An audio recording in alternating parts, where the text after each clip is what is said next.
Les différents projets mis en place par la ville ont également une valeur écologique, encourageant le développement durable et le respect de l'environnement. Tout d'abord, la ville a choisi de mettre en place un grand nombre d'opérations écologiques. Par exemple, dès 2008, Bordeaux a opté pour le plan climat-énergie territorial, entrant dans une démarche de développement durable. La ville a ainsi reçu le label Citergy, récompensant plus de 4 ans de bonnes actions. Ensuite, la ville a décidé de certifier ses constructions grâce à une charte de la construction durable. Conscient de tous les aménagements réalisés, la ville a alors pris le parti de faire appel à l'éco-construction, modèle respectueux de la planète. Parmi les aménagements réalisés, on en retrouve alors beaucoup s'inscrivant dans l'objectif écologique souhaité par la ville.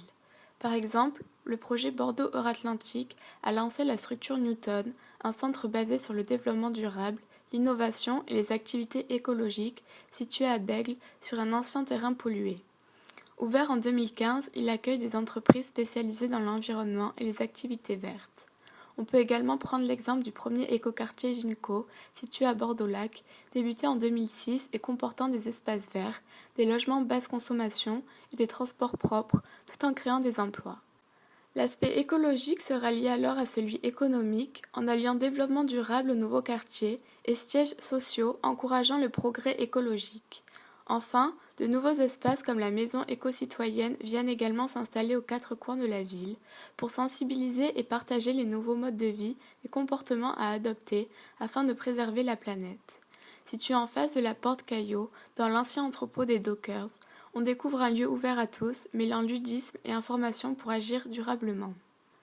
La ville a également expérimenté la fermeture du pont de pierre aux automobilistes depuis le 1er août 2017, encourageant les transports plus respectueux et plus propres, comme le tramway mis en place en 2001, ou les Vélib'. Une partie de la population concernée, donc les habitants et les automobilistes, rapporte ainsi une meilleure qualité de vie avec une réduction globale du temps de trajet. Cependant, les commerçants expriment lors de manifestations leur baisse importante de clientèle. Devant ces avis mitigés, Alain Juppé a prolongé cette expérimentation jusqu'à juin 2018, date d'une décision définitive. En opposition à ces opérations environnementales, la ville met en place des dispositifs insuffisants qui engendrent de la pollution. On peut citer la 2x3 voies, créée dès 2016, jugée largement inapte à recevoir le trafic bordelais, sachant que la ville est la troisième souffrant le plus d'engorgement routier, après la capitale parisienne et Marseille. Effectivement, en 2017, plusieurs grands pics de pollution ont touché la ville. L'arrivée massive de nouvelles populations attirées par la qualité de vie de Bordeaux et son nouveau dynamisme engendre un flux humain conséquent qui pousse des milliers de personnes sur les routes de la ville.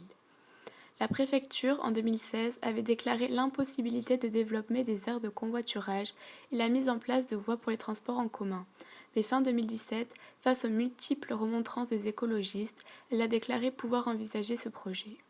Aujourd'hui, la pollution de Bordeaux reste malgré tout convenable puisque, comme on peut le voir sur le site mis en place par la ville, évaluant la qualité de l'air en temps réel, l'indice se situe en majorité en dessous de 50, ce qui est très satisfaisant pour une métropole.